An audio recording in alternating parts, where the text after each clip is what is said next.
명절을 맞이해서 야곱이냐 에서냐 혹은 팥죽이냐 장자권이냐 더 나가서 운명이냐 믿음이냐 좀 특수한 제목 말씀해 보겠습니다. 사람이 사는 모든 세계에는 이 복이라고 하는 단어가 있게 되고 근대 한 2000년간 기독교 문화가 자리 잡은 서양에서는 상상이 무슨 이러한 것을 미신화시키고 또 좀처럼 떠올려 아니래 하리 했지만 어쩌나 이 동양 세계뿐만 아니고 서양까지도 아직도 이 모든 복의 개념 또 성경도 이것을 중요한 개념으로 이렇게 자리 잡고 있다는 사실입니다.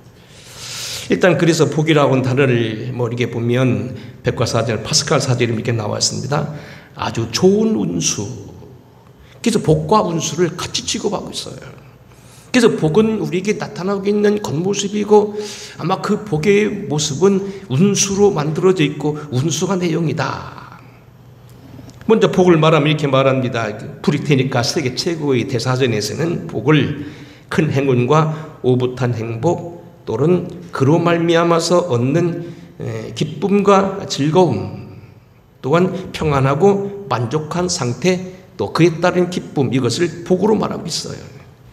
또 자세히 말씀드려서 이 복과 운수를 같이 결부시키면 이런 얘기입니다. 복이 바로 뭐냐면 운수로 이루어졌는데 운수는 뭐냐? 운과 수라고 하는 단어로 되어 있다는 거예요.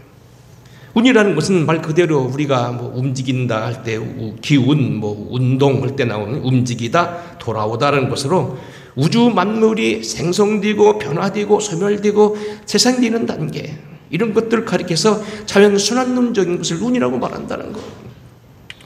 지금도 전 세계에 보게 되면 우리가 모르는 우주에도 끊임없이 별이 팽창하고 나눠지고 블랙홀이 들어갔다 터지고 팽창하고 계속 그런다는 거지요. 이게 모두 다 만물이 계속해서 꽃이 피고 지고 그 다음에 겨울이 오고 여름이 오면서 생겨나듯이 생성되고 변화되고 소멸되고 재생하는 것 이것을 기운이다, 운이다. 봄이 되면 꽃이 피고요. 여름은 덥고요. 가을이 되면 자동적 열매를 맺고요. 겨울에는 모든 것이 다 쉰다. 이런 개념이에요. 수라는 건 뭐냐면 개수상의 의미를 의미하기보다 또 인간 수요장단. 수요장단이 뭔가 하고 찾아봤더니 사람이 늦게 죽거나 일찍 죽는 거 이게 바로 수요장단인데 수요장단을 이루는 이것은 철학적인 개념이라는 거예요. 이렇게 종합하면 운수 혹은 복이 뭐냐? 우주를 생성하는 시간 또 그 다음에 공간을 이루는 지부집주라고 하는데 체계 안에서 사물이 끊임없이 생성하고 변화되고 소멸하되 인간이나 개인의 집단을 좌우하는 것으로서 영리나 오행이나 간지조합으로 이루어지는 미래를 예측할 수 있는 것 이걸 신앙적으로 접목하면 무슨 얘기입니까? 우주가 만물이 생성되고 운행되고 하는 섭리, 하늘의 뜻에 따라서 움직이는 것을 운수라고 표현한다는 거예요. 그래서 우리가 잘 알다시피 복이라는 건 뭐냐? 운수가 좋다, 잘 풀린다 그런 얘기고 뭔가 해도 안 되는 것을 가지고서 그걸 뭐냐면 불행이다 부르고 복이 없다고 말한다는 거예요. 제가 알고 있는 전에 있던 교회에 아마 예산에 큰 부자가 있었는데 나중에 그러더라고요. 그의 어머니가 참 기도를 많이 했대요. 그래서 그 아들이 무엇만 하면 잘 된다는 거예요. 나무를 팔아서 느티나무를 해가지고 목장을 하면 그때 도에서 각 도로에다 느티나무를 쫙 심어서 그 집 걸 사가게 되고요. 운전하고는 한참 사람들이 운전 배울 때 운전학원 세워서 떼돈을 벌고요. 그것이 모자라서 예산의 읍내에다 만들고 시내에다 만들게 되고 그래서 돈을 아주 주도 담았다는 거예요. 그 예산에서 몇십억 예산 됐다는 거예요. 하는 것마다 착착착착 맞아 들어갔다는 거예요. 복이라는 거예요. 우주가 만물이 운행되고 생성되되 하나님의 뜻에 따라서 움직이는 것 그것이 바로 운수 있는 거고 그걸 가리켜서 복이 있는 것이다. 신앙적으로 접목하면 복이란 하나님의 뜻에 조화를 맞추며 잘 되게 되는 것 그게 바로 복이라는 거예요.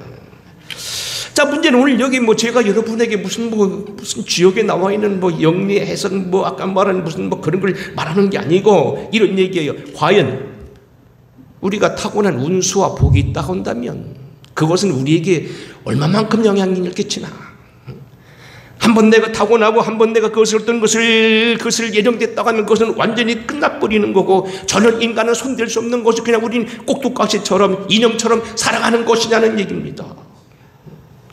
한번 태어나면 끝나는 거고, 운수가 나쁘면 그것으로 결론지는 것이고, 그것이 만약 그렇지 않다면 어디까지 그것을 바꿀 수 있는 거고, 어디까지 그것을 우리가 극복해 나갈 수 있냐는 거예요. 중요한 문제예요. 지금 온 우주의 모든 만물들이 지난번 공범대 예정대로 참 설명할 수 없는 그러한 만유인력 법칙에 의해서 참 움직이지고, 별이 어디로 움직이고 운행하고 한다고 그러는데, 이런 것들이 우리 인간에게 영향을 미칠 수 있다고 보는 거 아니에요? 마태복음에도 보게 되면 별을 보고 동방박사가 찾아왔는데 그것도 맞았다는 거 아닙니까? 어쨌든 인간에게는 이러한 운수라고 하는 말이 동서양을 분분하고 성경에도 우리가 빼낼 수 없는데, 과연 그러면 그것을 신앙인들에게는 그 운수라고 하는 것, 복이라는 것을 어떻게 해석해야 되고, 어디까지 영향 주는 것이고, 그것을 어떻게 극복으로 바꾸어 나갈 수 있냐는 거예요. 오늘 야곱을 통하여 배우려고 합니다. 자, 이제 본문에 보게 되면 아브라함의 아들 이삭이가 아들을 낳는데, 늦게 아들을 낳는데 하필이면 뭡니까? 쌍둥이를 낳았어요. 25장 21절 본문입니다. 그 앞에가 잘랐는데 이런 얘기입니다.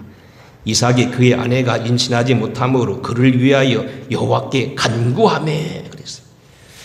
이삭이 나이가 늦게 아브라함이 생각나가지고 갑자기 그의 엘리에셀이라고 하는 종을 불러서 멀리 400km 이상 떨어져 있는 당시 먼 중동에 자기 고향 땅으로 보내가지고 리브가를 데려와서 며느리 삼습니다. 그런데 처음에는 아들을 못 낳았었어요.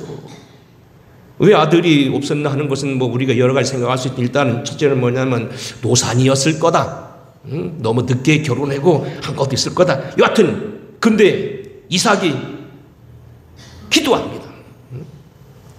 이삭이 아들을 낳지 못하니까 결국은 뭐예요? 이 아브라함의 아들 이삭이 기도하니까 하나님께 들으셨고 그에게 아들을 낳게 했는데 쌍둥이를 낳게 했다. 오늘 우리는 여기 보면 이런 얘기, 첫째는 뭐냐면 야곱의 생애는 날 때부터 정해 있었다. 거기 22절 이렇게 말합니다. 한번 같이 읽어보겠습니다. 자, 시작. 그 아들들이 그의 태 속에서 서로 싸우는지라 그가 이르되 이럴 경우에는 내가 어찌 알고 하고 가서 여호와께 묻자온대.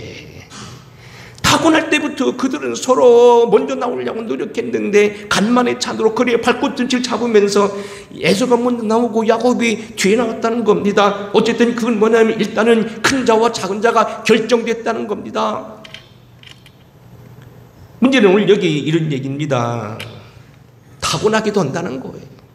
특히 이스라엘 나라에서는 이런 일이 있었냐면 장자권을 줘가지고, 한때 우리나라도 우리 법 공부할 때 처음에는요 장자가 차자의 2배를 받았어요. 그러다가 요즘에는 이제 그 공평하게 되고, 오히려 요즘에는 그런 거 다 없어지고 모시고 있는 아들이 이제 더 많이 받게 1.5배를 더 받게 좀 돼 있어요. 그런데 여하튼 문제는 뭐냐면 장자는 많은 복을 받게 됐어요.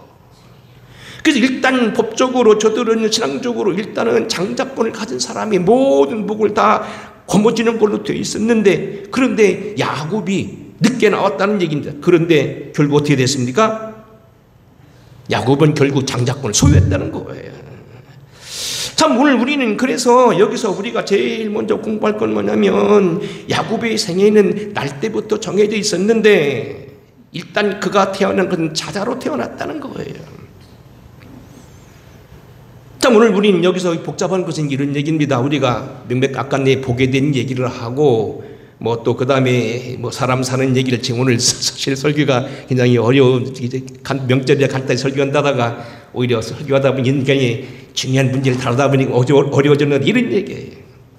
사람이 손댈 수 없는 부분을 타고났다는 거예요. 자, 오늘 우리가 지금 큰아들로 태어나느냐 작은 아들로 태어나느냐, 같은 복 중에서 제가 알기는 쌍둥이를 한번 낳으면 하나 낳고 몇 시간 만에 낳는 걸로 알고 있고 바로바로 나오는 것이 아닌 줄 아는데, 발뒤꿈치 잡고 나올 만큼 정말로 금박하게 서로 싸웠었는데 이걸 어떻게 하냐는 거, 이건 누구도 못한다는 거예요. 사람이 인간을 살되 좋기도 하고 나쁜 것은 뭡니까? 이러한 중요한 문제가 내 마음대로 하지 못한다는 거예요. 내가 태어나 보니까 김씨 가문이고 제가 이씨 가문에 태어나지 아니했다는 겁니다. 내가 태어나 보니까 농민의 아들로 태어났지 내가 만약 왕자로 태어났으면 달랐을 거라는 거예요.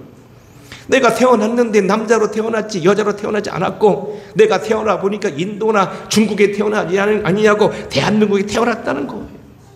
날 때부터 이 모습을 하고 있었고요. 코가 삐뚤어지지 않았고 잘난 것도 뭐 그 정도 됐다는 얘기입니다. 내가 6.25 때 태어났으면 아마 전쟁에 참여해서 죽었을지도 모릅니다. 근데 지금 평화시대에 태어나서 전쟁 없이 살고 있다는 거예요. 지식적인 머리를 타고났느냐 아니냐, 어떤 재주를 타고났느냐 아니냐, 고대에 태어났느냐, 전쟁이 많았던 그 시대에 태어났느냐, 오늘 평화시대에 태어나는 것이 내 마음대로 못한다는 거예요. 요즘 말한 대로 금수저로 태어났느냐 흑수저로 태어났느냐 뭐 그 이상의 어떤 것으로 태어났냐는 것도 내 마음대로 못한다는 거예요. 스펄전 목사님이 지적하기를 최대의 성경 주석가라고는 영국의 주석가 매튜 헨리는 이런 얘기를 했어요. 유대인 남자들이 항상 감사하며 기도하는 게 세 가지가 있다. 첫째는 유대인으로 태어난 것, 두 번째는 노예로 태어나지 아니하고 자연인으로 태어난 것, 세 번째는 좀 유감스럽습니다만 여자로 태어나지 아니하고 남자로 태어난 걸 감사했다는 거예요. 여러분, 우리 인생은요 사실 타고나지만요 잘도 타고나야 되지만 우리가 할 수 없는 부분이 많이 있어요. 여러분이 뭡니까? 다시 말해 이병철 씨 대장님 지금 집에 태어났다면 여기 안 있겠죠? 이재용 씨가 됐을 거 아니에요. 잘하든 못하든 죽이든 밥이 되든 어쨌든 여러분 많은 돈을 혹은 뭐 부자가 망해도 뭐 몇 년을 산다고 아무리 못나도 여러분 지금 떵떵거리며 살 거란 말이에요. 근데 태어나봤더니 시골에 태어났고 홍성에 태어났고 어쩌다 보니까 홍성교회 나이들이 됐다는 거예요. 여기서 우리가 알 수 있는 건 뭐냐면 태어나기도 잘 태어나야 된다. 중요한 거예요. 축복의 아들 이삭은 100배나 복을 받아서 거부가 되고 창대하게 되고 노비를 많이 부리게 되고 상당히 그런 큰 부자가 됐는데 거기 뭐라고 말합니까? 아버지 복이에요. 창세기 26장 24절입니다. 그 밤에 여호와께서 그에게 나타나 이르시되 나는 네 아버지 아브라함의 하나님이니 두려워하지 말라. 내 종 아브라함을 위하여 내가 너와 함께해서 내게 복을 주어 네 자손이 번성하리라. 이삭이 복을 받게 되고 창대하게 된 것은 물론 나중에 그가 열심히 일하고 그가 복을 받게 된 동기도 많이 있고요. 평화의 사람이라는 것도 있었고요. 축복의 아들이기도 하지만 일단 그의 아버지 아브라함 때문에 내가 널 복 준다는 거예요. 지난주에 공부했죠. 여러분들 저 뒤에 가면 소책자가 있는데 그 책자 가운데서 보면 반복되어 나오는 기사가 몇 가지 있을 때 그 중 하나가 뭡니까? 조나단 에드워드라는 사람이 있습니다. 요하네슬레와 거의 동치된 1700년도에 태어나서 미국 프린스턴 대학의 설립자, 경건주의자로서 신학자로 요나단 에드워드라는 사람, 미국 대각정 운동을 일으켰던 최고의 부흥사입니다. 근데 그는 17살에 대학교에 입학하고 19살에 박사학위를 받고 그때부터 대학 교수를 했던 사람이에요. 천재입니다. 근데 그의 후손들이 나중에 뭐라고 했냐면요. 150년간 890명을 태어났는데 896명 중 선교사, 목사가 116명, 교사, 교수가 총장 거기 86명, 문학가, 문필배가 75명, 상하의원이 4명, 부통령이 1명, 실업가가 73명. 이 실업가라는 것은 뭐냐면 이제 기업가라는 얘기예요. 발명가가 21명, 그 중에서도 장로집사가 286명이었다. 근데 똑같은 동양 사람 메스추크라는 사람을 그분이 조사해 보니까 이 사람도 똑같이 150년간에 몇 명을 낳냐면 1062명을 낳는데 5년 정도 교도소 생활 5년 이상 한 사람이 96명, 정신병, 알코올 중독자가 58명, 창녀가 65명, 극빈자로서 정부 지원받은 사람 286명, 불황무식한 사람 460명, 6명, 전부 그리고 낳긴 낳았지만 자라지 못하 죽은 아이가 100명, 간질 환자 100명, 통계 이렇다는 거예요. 참 우리는 그래서 정말 잘 태어나야 되는 건 굉장히 중요해요. 사실 그래서 우리는 여기 야곱의 생애 가운데 일단은 그가 타고난 운명 이스라엘에 오늘 여기 이삭의 아들로 태어났는데 둘째 아들로 태어났다. 그의 운명이었다는 거예요. 사실 성경 보면요 우리가 예정론을 믿을 수 있는가? 감리교는 여러분 알다시피 뭐 칼빈은 예정론이고 뭐 웨슬레는 뭐 예정론이 아니고 만인구원론이라고 하는데 여러분 잘 들으셔야 돼요. 웨슬레는 철저한 성경론자예요. 웨슬레가요 성경에 나오는 예정을 거부한 적은 없어요. 왜? 성경이니까. 이를테면 이런 얘기입니다. 예레미야서 1장에 보게 되면 유명한 예수님을 닮았다고 하는 선지자 예레미야를 뭐라고 이렇게 말합니다. 내가 너를 모태에서 짓기 전에 너를 알았고 내가 앞에서 나오기 전에 내가 너를 성별하였고 너를 여러 나라의 선지자로 세웠노라 하시기로 그랬어요. 복중에 있을 때 아마 뱃속에 있을 때부터 너를 내가 알았고 너를 태어나게 했다는 거예요. 이거 웨슬레 인정합니다. 왜? 성경이니까요.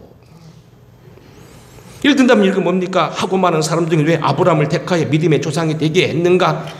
모세를 택하여 하필이면 민족 해방자를 삼게 되었는가? 본문에 나와 있는 쌍둥이 중에서 또 왜 야곱과 에서를 만들어내고 그들이 이러저러한 일을 시켰는가? 선지자 중에 아까 말한 대로 그런 것, 심지어는요 예수님의 생애 철저한 예정입니다.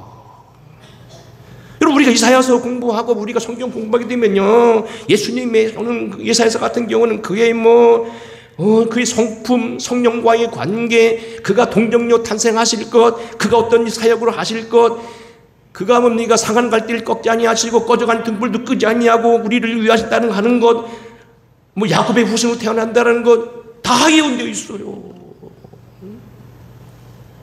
심지어는 뭡니까 창세기 3장에 보게 되면 이렇게 말하죠. 내가 너로 여자의 원수가 되게 하고 네 후손도 여자의 후손과 원수가 되게 하리니 여자의 후손은 네 머리를 상하게 할 것이요 너는 그의 발뒤꿈치를 상하게 할 것이다.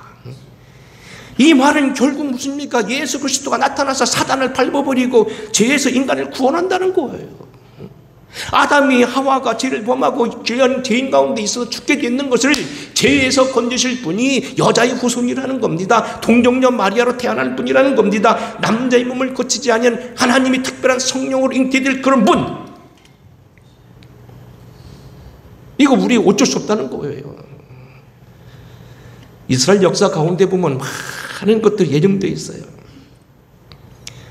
예를 든다면 뭡니까? 여호수아기 6장에 보게 되면 여호수아가 여리고성을 결국 멸망시키죠. 여리고성을 7바퀴 돌았고 하루에 한 바퀴씩 돌았는데 맨 마지막 7바퀴 돌고 마지막 바퀴 돌을 때 야! 하고 함성 지를 때 갑자기 여리고성이 우르르 무너졌다는 거 아니에요.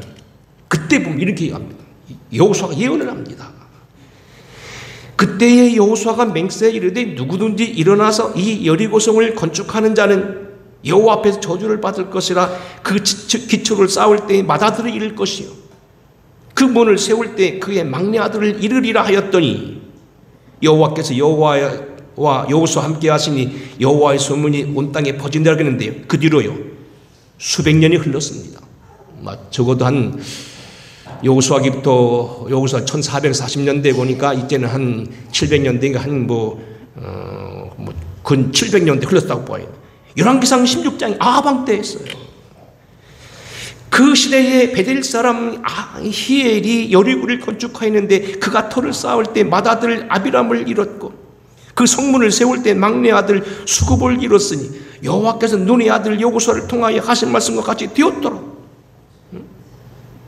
또 이런 보세요. 창세기 8장에 보게 되면 노아가 예언을 하는데 거기 보면 뭡니까 알다시피 야벳 족속과 셈 족속과 함족을 그 예언하게 되는데 그대로 인종이 갈라지고 그런 일이 생기게 됐다는 거예요.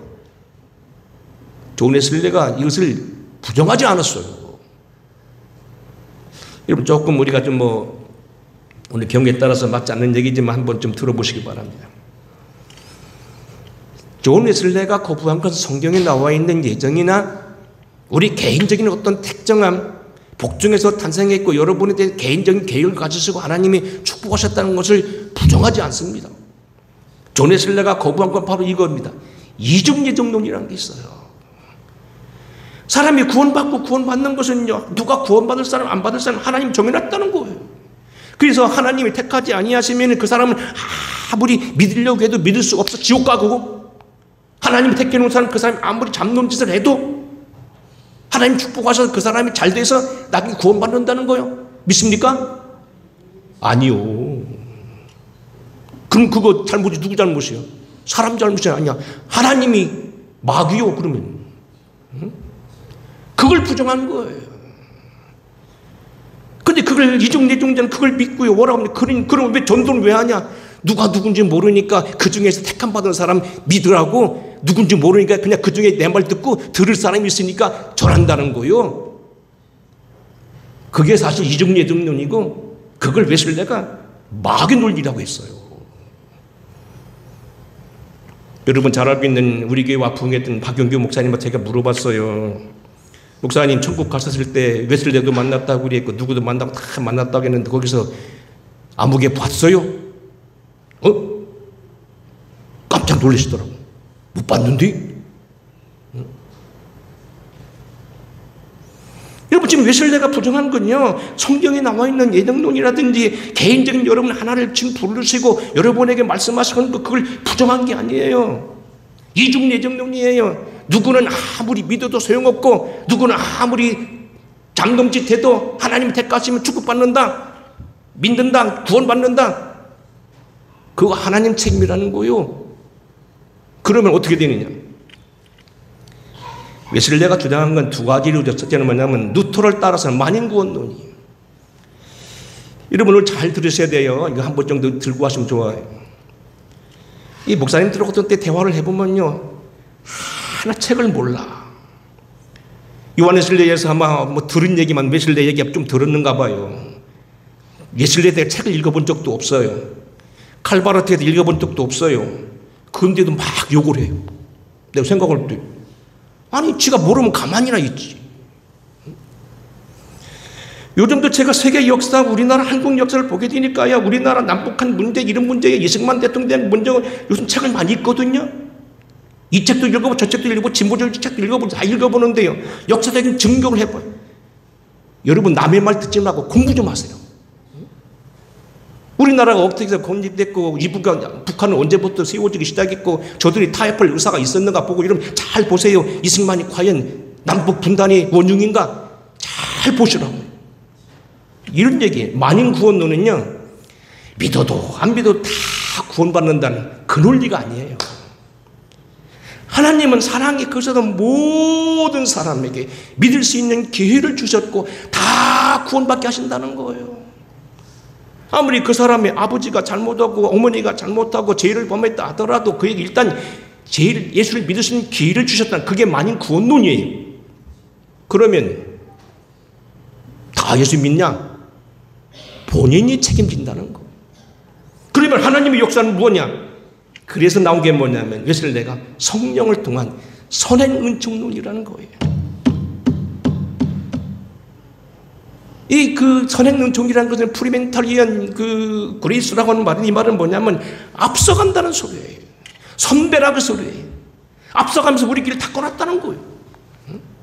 내가 예수 믿는데 예정돼서 믿고 안 믿고 죽을 사람, 구원받을 사람, 아니면 뭐 안 믿을 사람, 지옥 갈 사람 정해진 게 아니고 하나님이 와서 다 두드린다는 거예요.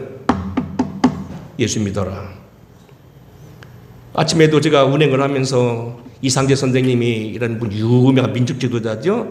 그래서 개신교 지도자 이승만, 아주 구교 최고의 유학자로서는 이상재.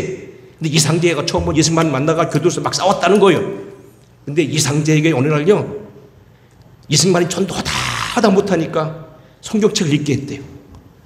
성경 읽다가요, 이상재가요, 하나님의 음성을 들었대요.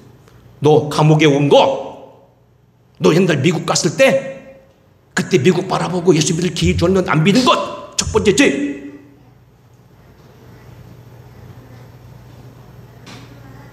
지금 너 감옥에 온 게 네가 바로 은혜의 기회라는 거예요. 지금 또 다시 너를 불러서 여기 믿게 하려고 하는데 안 받아들이는 것도 큰 죄.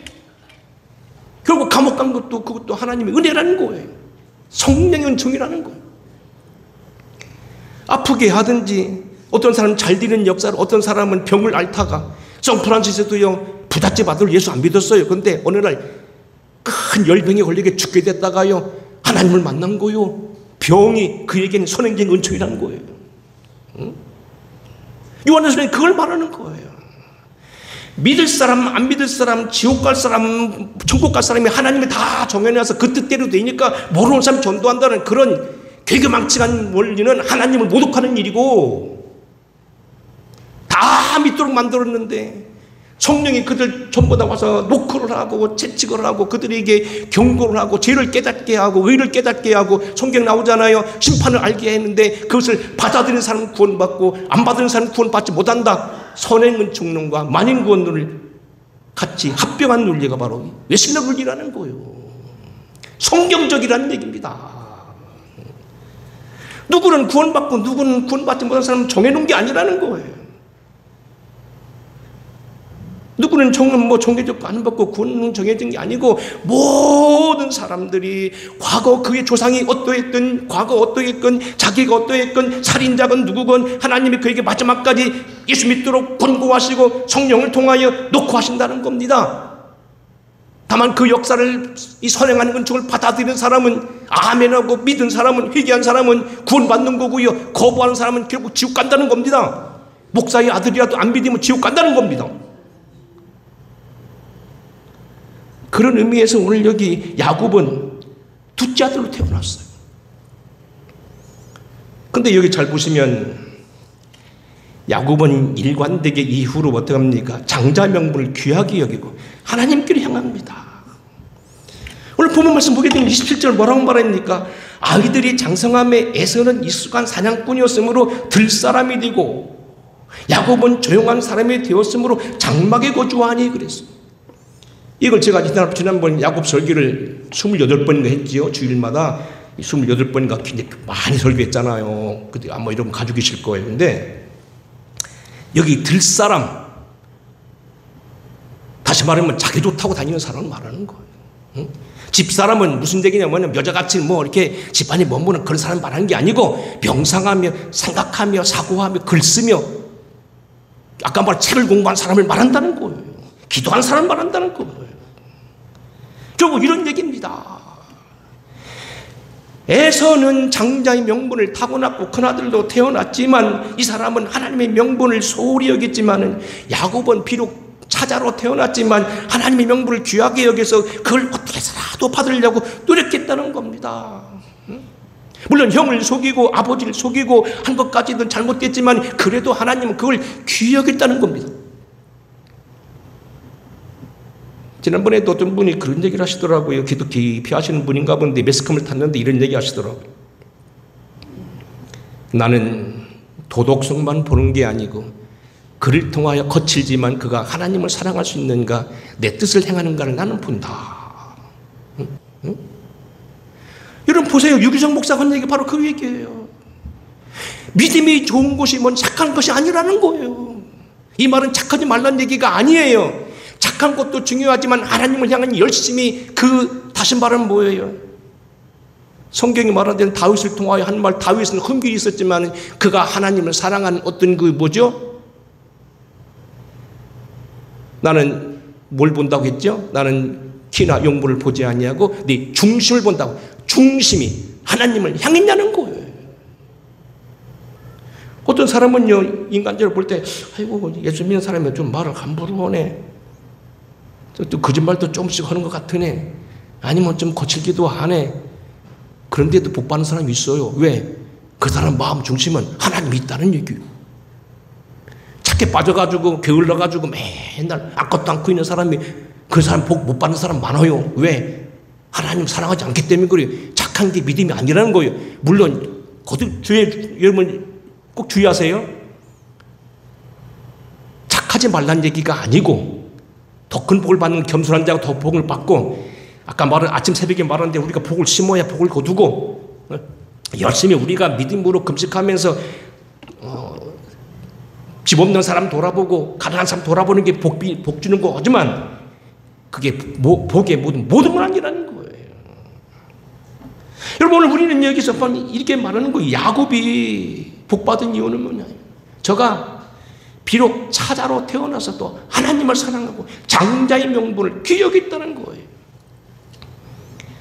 오늘 설교 하이라이트로 여러분들 한번 이 설교를 한번 드리고 이제 매듭을 치려고 합니다. 한번 들어보셔봐요. 신명기 29장 29절 굉장히 중요한 장이라고 했어요. 저는 이걸 굉장히 귀하게 여깁니다.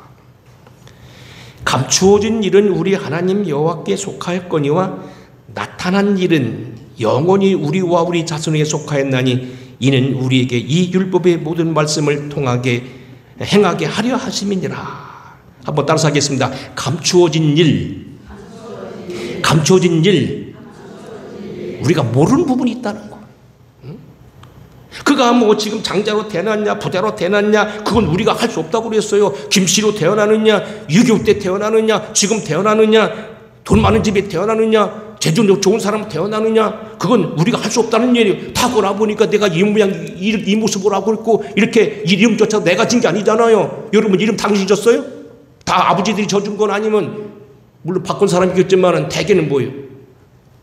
남에게 온 거란 말이에요. 감춰진 일이에요. 근데 나타난 일이 있어요. 이런 얘기예요. 오늘 주일인데 교회 갈까 말까?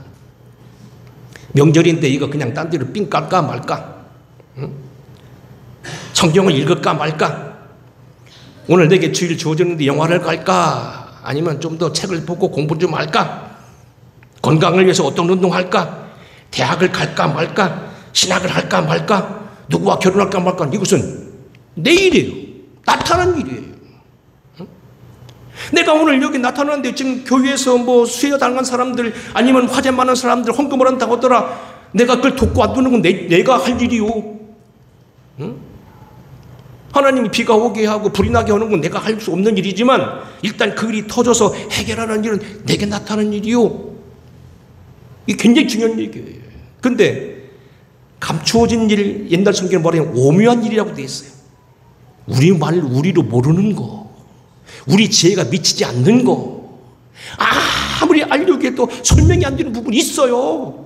아까 말한 대로 내가 김씨로 태어났는지 내가 왜 남자로 태어났는지 내가 뭐 법학을 가지고 공부하게 됐는지 아무도 몰라요. 근데 문제는 뭡니까? 내가 지금 이 시대에 목사로서 내가 오늘 뭐 해야지? 명절은 어떻게 지내야지?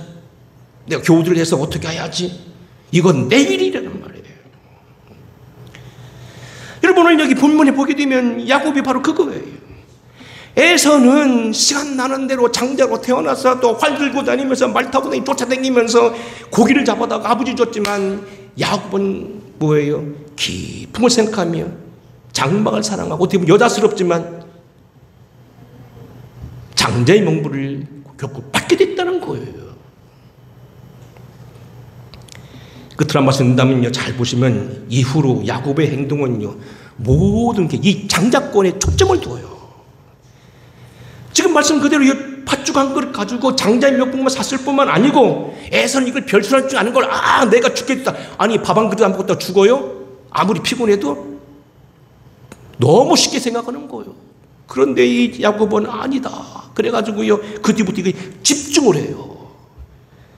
그리고 잘 알다시피 그는 별미를 대신해서 물론 어머니가 주선했습니다만 에서처럼 여기다 양털을 잡아가지고 거칠거칠 해가지고 형을 속이면서까지도 안수를 받아냅니다.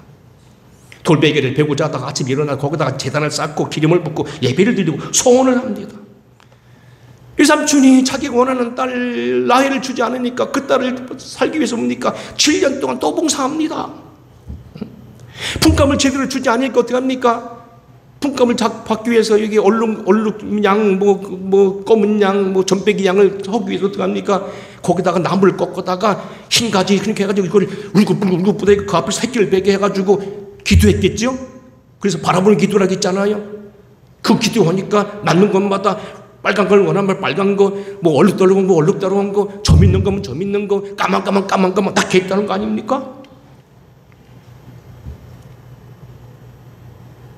자기 재산을 거두어가지고 돌아오다가 보니까 자기 형이 자기를 죽인다고 400명을 데려온다고 하니까 어떡합니까? 마하나임이라는 곳에 가다가 이상을 봅니다. 마하나임이라는 건 두 떼라는 소리건 두 군데라는 소리거든. 저거다. 그래서 자기 데려간 사람들을 두 대로 나눠 환상을 본 거예요. 지금 걸어가면서도 이 사람은 형이 온다고 하니까 형 맞으면 어떡하 죽을 준비하는 게 아니고 하나님이 자기 뭘 말씀하시니까 가다가 눈 뜨고서 기도하면서 가다가 환상을 본 거요. 천사를 본 거요. 저거야. 하나님이 내게 가르쳐줬다. 그래가 자기 부대를 척척척 두 대로 나눠요. 그래가지고 한 사람, 두 사람 내내가 계속해서 절하게 만들고 나중에 마음을 사잖아. 또 어떻게 하지요?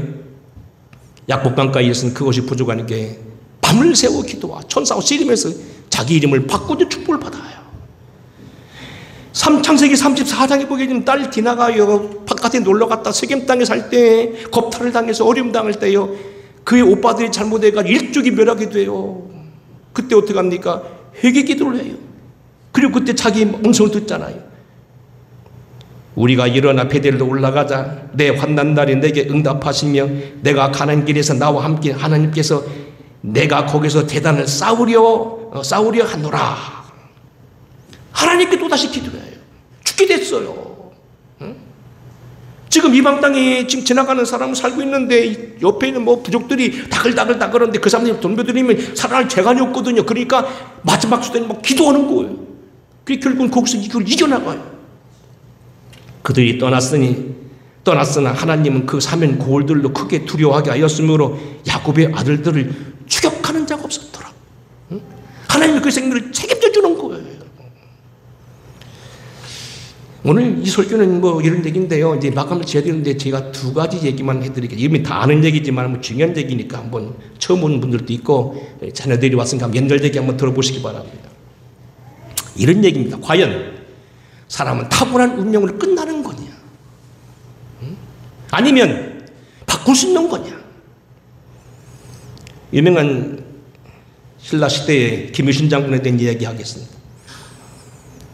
김유신 장군이 한참 일할 때 갑자기 이 삼국에 막 그때 통일 기운이 일어나가지고 고구려와 백제가 계속해서 침범해 오고 경혜왕이라는 왕은요 포석정에 놀다가요 죽었어요.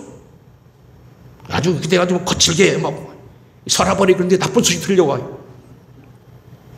밤마다 귀신 우는 소리가 나오고요. 엄동설안이 깨부리가 나왔다가 얼어 죽고요. 막 이런 것들이 생겨났다. 다시 말하면 그때 당시에 요즘 영화에 보게 되면요 여왕이 셋이 생기는데 선덕여왕 말고 진성여왕 또 무슨 왕은요 경혜왕 이런 사람들은요 아주 난잡한 여자들이었어요. 그래서 나라가 다 썩어가요. 다행히 이 김유신 장군 때는 선덕여왕이 서가지고 정치를 잘하지만은 어쨌든 그때 이상한 소문이 들려가는데요 나라가 망한다는 거예요. 많은 사람들이 나라가 망할 거라는 거예요. 근데 어느 날은 별이 떨어져요. 큰 별이 확 그럼 신라 설아벌이 떨어져요. 나라 망했다. 수근수근 하고 이제는 나라 끝났는가 보다. 근데요 김유신 장군은 어느 날 어떻게 합니까? 한밤중에 깜깜한 밤중에 금음달이었는가 보지요. 큰 연을 만들어요. 연이 뭔지 아시지? 거기다가 통을 달아서 거기다가요 횃불을 넣고서요 불을 질러요. 그 연을 띄워요. 연이 그래서 바람이 싹 부는다 연이 확 올라가다가 줄 뚜껑이 어디로 싹 날아가 버리고 뭐라고 소문을 내냐면 떨어졌던 별이 하늘로 올라갔다. 떨어졌던 별 너희들이 보고 나라 망했다고 했던 그 별이 하늘로 올라가 버렸다. 봤거든 사람들이. 오 불덩어리가 하늘로 올라가네. 그리고 김유신이 나중에 삼국을 통일하는 일에 앞장서잖아요. 결국 통일하잖아요. 또 하나 얘기입니다. 중국 고사의 이런 얘기입니다. 어느 날 아주 사람의 운명을 잘 파악한다는 뭐 옛날 고대에는 그런 거 많잖아요. 무슨 뭐 이렇게 뭐 관상을 보고 하는 사람이 명제상이 지나간다고 하는데 한 젊은 청년 하나가 막 우리 말하면 도시에 가서 공부하다가 그 명제상 앞으로 막 뛰어나가요. 자기 얼굴 하나 봐달라고. 사람들이 와서 그 앞에 막 번쩍번쩍하는. 이 사람이요 얼굴 딱 보더니 재상이 딱 보더니 갑자기 화를 내는 거예요. 예끼 이놈 고연놈 나서지 말거라. 내 얼굴에는 살기가 등등하고 내 명예를 위해서 일상을 피바람을 일으킬 그런 운수를 타고났구나. 썩 꺼지거라. 너는 지금 사대부로서 세상을 구할 사람도 아니고 좋은 일 할 사람도 아니고 학문을 쌓은 사람도 아니고 너는 앞으로 그 칼 가지고 사람 많이 죽일 놈이구나 말이야. 썩 꺼져라 이놈아. 막 그렇게 욕을 하는 거예요. 그러니 세상을 구원하겠다고 지금 칼춤을 칼 공부하고 공부하던 이 사람이 얼마나 실망하겠어요. 이 사람이 그런데요, 시골로 내려가요. 그래서 뭐 하느냐? 속된 얘기로 똥을 퍼요. 똥 푸는 일을 하고 채소를 갈고 농민 일을 해요. 그리고 옆에 어려움 당한 사람 있으면 가난한 사람들, 고아와 과부, 집안이 상당해서 돌봐줄 수 없는 사람, 병들어 죽은 사람 다 도망가잖아요. 옛날도 상교도요, 죽은 사람, 폐결핵 걸린 사람은 상교 안 빌라고 그랬잖아요. 다 도와주는 거. 몇 년이 지났어요. 이 사람이 이제 모든 꿈을 다 내버렸어요. 근데 어느 날 갑자기 말하기를 뭐하는데 그 명재상이 또 지나간다는 거예요. 그래서 이 사람이 행여나 하고 뒷번이 져가지고 이렇게 쳐다보는 거예요. 어떻게 변했나. 그런데 갑자기 재상이요, 가마를 세우더니요, 자기 앞에 막 달려나오더니 저를 넙죽하는 거예요. 당신이야말로 명군이 될 자격이 있습니다. 그리고 이 젊은이를 데리다가 왕을 삼아요. 유명한 얘기예요. 응? 여러분요, 우리가 오늘 보면은 하나님 안에서요, 운명은 변한다는 거예요. 그 운명 어떻게 변하냐? 내가 관리해야 된다는 거예요. 타고난 게 아니고 내가 믿음으로 심고 은혜로 심고 받아들이고. 예수님께서 요한복음 16장 이런 말씀했어요. 그날에는 너희가 아무것도 내게 묻지 아니하리라. 내가 진실로 진실로 너희에게 이르노니 너희가 무엇을 하든지 아버지께 구하는 것을 내 이름으로 주시리라. 지금까지는 너희가 내 이름으로 아무것도 구하지 아니하였으나 구하라. 그리하면 받으리라. 나를 사랑한 사람은 나를 사랑하는 자니 나의 사랑을 아버지께 그를 사랑할 것이요 나도 그를 사랑하여 그에게 가서 거처를 정하리라. 나를 사랑한 자는 내 말을 지키리니 내 아버지께서 그를 사랑할 것이요 나도 그를 사랑하여 그와 함께 하리라. 우리가 믿음으로 받아들이고 준비하면 운명도 바뀔 수 있다는 거예요. 명절 설교 어려운 설교 됐습니다만 항상 김 목사 설교 어렵다고 하지 마시고 한번 좀 배우려고 노력해 보셔봐. 사람은 운수, 동서양 피할 수 없고 복이란 개념 사실 그거예요. 복이란 건 결국 뭐냐면 하나님의 운수, 특별히 신의 섭리에 따라서 살아가느냐, 하나님이 그를 들으쓰느냐 연관돼 있어요. 근데 그것도 어떻게 결정되느냐, 타고난 운명도 있지만 이것은 스스로 개발하는 어떤 또 다른 믿음의 기회, 야곱처럼 집중하여 그걸 귀히 여기고 비록 자자로 태어났다 하더라도 그것을 잡으려고 노력하고 감춰진 부분, 사실 그건 엄밀히 봐서 모르잖아요. 열심히 노력하면 하나님이 그걸 통하여 일하신다는 거예요. 오늘 주님 말씀, 야곱이냐 에서냐, 팥죽이냐 장자권이냐, 운수냐 하나님의 말씀이냐 기억하시면서 여러분 나름대로 하나님의 큰 복이 되기를 주의 이름으로 축원합니다. 고마우신 아버지, 야곱이냐 에서냐 우리가 택하게 하여 주시되 내게 주어졌던 운명, 운수 그것을 가지고 우리가 낙심하거나 낙마하거나 자만하지 않게 하여 주시고 깨어 기도하며 일하며 영광 돌리는 삶이 되어지게 하시옵소서. 그리스도 안에 있으면 새로운 피조물이라 새로운 운명을 타고나게 하신 주의 능력을 찬양할지어다. 예수 그리스도 거룩하신 이름 받들어 간절히 축복하고 기도하옵나이다. 아멘. 찬양하겠습니다.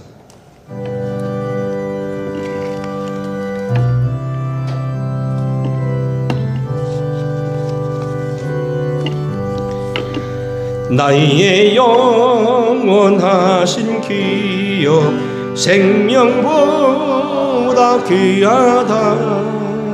나의 갈 길 다가도록 나와 동행하소서. 주께로 가까이 주께로 가오니 나의 갈 길 다가도록 나와 동행하소서.